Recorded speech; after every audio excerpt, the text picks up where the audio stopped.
Man, it's late in the East. As I tape this, it's late out here in LA. It's 10 o'clock at night. But I just watched something I have to talk about. I have to gush about. I have to unload and unleash about in the most positive way, because I just saw greatness on display. And I just saw one of the most shocking developments I've ever seen in my, God, I've lost track. I started in 77 out here in LA covering the Lakers. So however long that is, those many years of covering NBA basketball,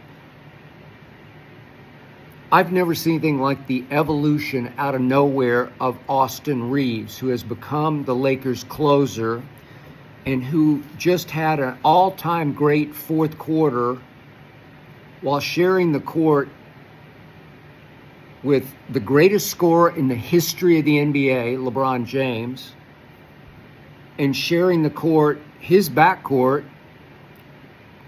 with Luka Doncic, the greatest scorer in the game today, and sharing the court with, clearly, obviously, the greatest shooter we have ever seen in Steph Curry. All of them playing at extremely high levels. Luka maybe not so much for the game, but had his moments in the fourth quarter.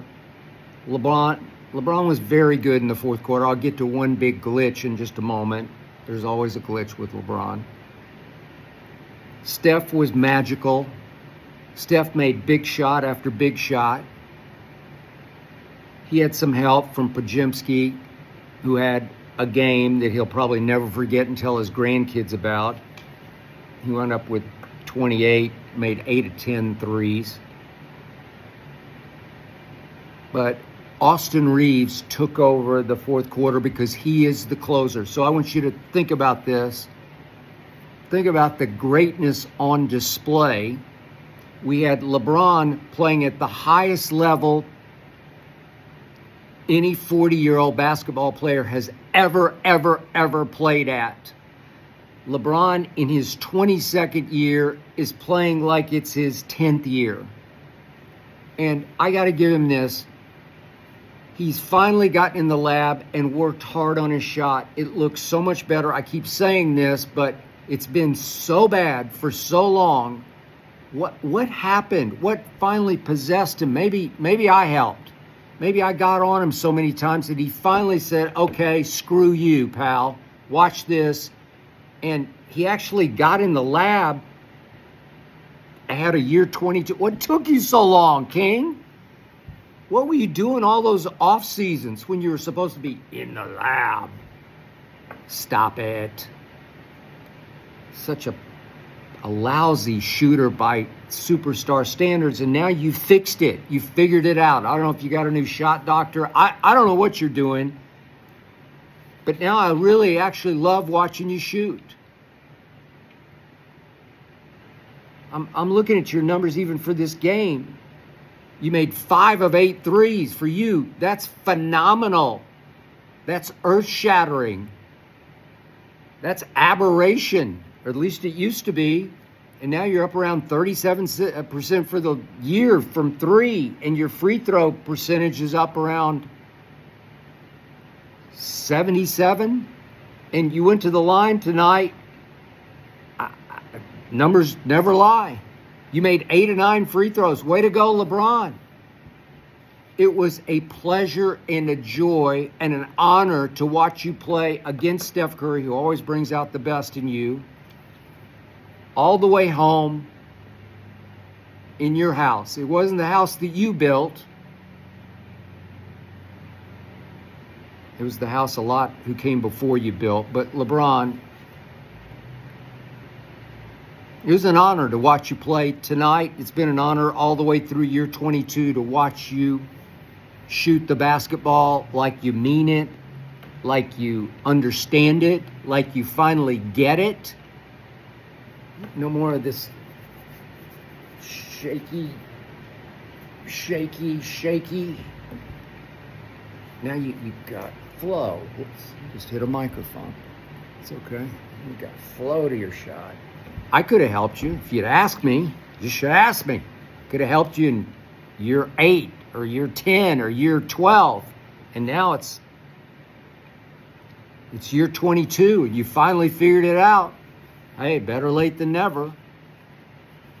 Steph, 37 years of age, with a sore tush. He aggravated his pelvic injury, fell on it a couple times in the same sequence tonight, sucked it up, stayed in, scored 37. I'm looking at his numbers. He had 25 in the second half. 10 of 21. Didn't have a great three-point night, but made some in the fourth quarter that were showstoppers, rally killers, Laker rally killers at the crypt. Free throws, he got to the free throw line far more. I didn't have time to look this up. That could have been a season high in free throws attempted, 14, and obviously he made 13 because that's what he does. I'm surprised he didn't go 14 of 14. But for all that, would you believe that Steph, maybe this number does lie, the plus-minus number, he was a -1 for the game. But Golden State held on to win 123 to 116. In spite of what Austin Reeves did in the fourth quarter. You ready for this? Austin Reeves sharing the court with LeBron James and Luka Doncic, and on the other side, Steph Curry, with greatness upon all-time greatness. Austin Reeves scored 20 in the fourth quarter. Think about that. Austin Reeves, undrafted out of Oklahoma and Wichita State, born and raised in rural Arkansas. Austin Reeves tonight scored 20 in the fourth quarter, as I predicted he would on Twitter, I must say, because he has become the closer for this team. He made 7 of 12 shots in the fourth quarter. 6 of them were three-point shots. He made 6 of 9, and the ninth, the miss, was just a desperation heave at the end when the game was completely over. Didn't ever get to the free throw line, didn't attack the basket, but he is highly capable. But he had it going from 3, as he often does in fourth quarters. Remember that Denver series 2 years ago, the conference finals? If LeBron had just given up the basketball to Austin Reeves, all he did was make shots, and LeBron just kept missing shots. 4 fourth quarters combined. This was 2 years ago, conference finals. LeBron went 7 of 23 and 1 of 10 from 3. And Austin Reeves just kept draining threes. I said, just give him the ball. But he hadn't proven himself yet to LeBron, and I think now he has. Austin Reeves scored 20 points in the fourth quarter and got them back in a game they actually had a chance to win. They were down 11 after 3 quarters. And I must talk about that one quick glitch that LeBron had. He and Luka try to out-cute and out-clever each other, out-wizard each other, passing the basketball, and it just gets cuter and cuter, and it leads to turnovers, mostly on LeBron's part, because down the stretch, he did it against the Bulls the other night. He had a terrible inbounds pass turnover to Austin Reeves, stolen by Josh Giddey. Remember the Josh Giddey game at Chicago. And tonight, with 2:23 left, they were down 7, but they had the basketball and had a chance, and it felt like they had all the momentum. And LeBron just throws it out of bounds. Just careless turnover because he gets a little too cute as he tries to out-Luka. These are, again, I'll say it again. This is another pleasure, honor to watch. These are the 2 greatest partner passers we've ever seen in the history of this game play together. But sometimes genius pushes genius over the cliff, and that's what happens with LeBron down the stretch. 2:23 left. It was a momentum killer. It's like, oh God, because nobody was screwing up. Nobody made mistakes in the fourth quarter. It was a shootout, won by the Lakers actually 39-35. But if you take away that turnover, if they score there, maybe you got a shot. Then I must give it up. I'm not a Draymond fan. I didn't think he cheap shot at LeBron on the one where he fouled him. He was just trying to make sure he didn't just muscle it up and get an and one. just wrapped him up and eased him down to the floor. I know they looked at it quickly. There's no flagrant there. Draymond's the biggest cheap shot artist in the history of basketball, and it ain't even close. The dirtiest player ever, but that was not a dirty play, and I immediately tweeted, no flagrant on Draymond. But I know Reggie Miller's making the case for Draymond being Defensive Player of the Year. It's just hard for me to swallow that or fathom that because they were so bad for so long until Jimmy Butler came. I'll get to him in just a second. But Draymond made a play on Luka late, 37 seconds left. Could have cut it to 3, I believe, at that point. And Draymond just snaked it, just like a rattlesnake shot of a hand on basketball and got it clean. Of course, Luka complains about every non-call he ever gets. He's never fouled anybody, and he's never shot a shot that wasn't a foul on somebody. He complains every single time. It drives me crazy. And by the way, I'll get deeper into this in another video because I don't want to waste your time on this. But Luka, to me, is looking portly. He's looking thick, as I tweeted. He's just looking heavy.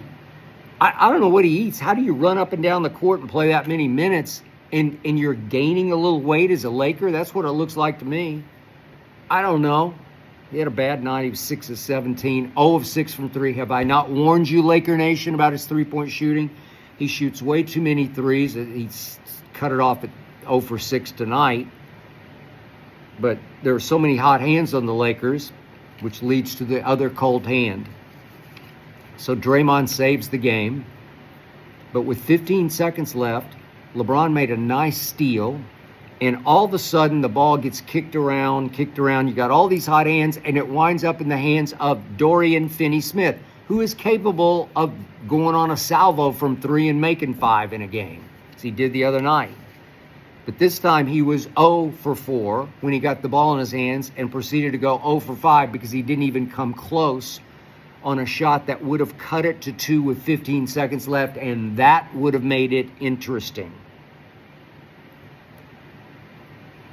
Because Austin Reeves had it going. I believe if that shot had gone in and cut it to 2, Lakers can suck it up and just take it up a level on any significant defensive play and stop and possession. I think they might have stopped the bleeding there and gotten the ball back. And if Austin Reeves gets the ball in his hand down 2 with 5 seconds left, I'm betting on Austin Reeves. Jimmy Butler made a couple of big hoops. He was very quiet for most of the night, but he made a couple of big hoops in the fourth quarter. Scored 11, did have 3 steals. He's doing little things. I know they credit him for turning everything around, and I must admit, and I'll do a whole nother video on this in short order, they're making me look wrong. I don't know if they're going to run out of gas. I still think they're the Golden State Warriors. They're still awfully old, Draymond, Steph, and Jimmy Butler, and right now they're playing young.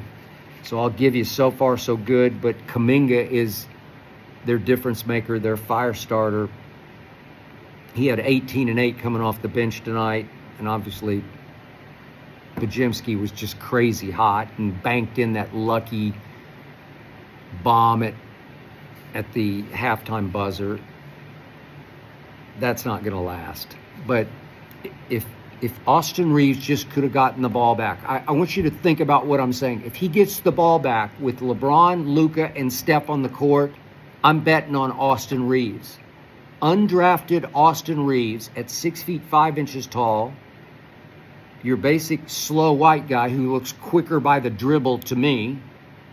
Slow white guy who can't jump, because we know white men can't jump. He jumps pretty well. His handle is sensational, left, right, behind the back.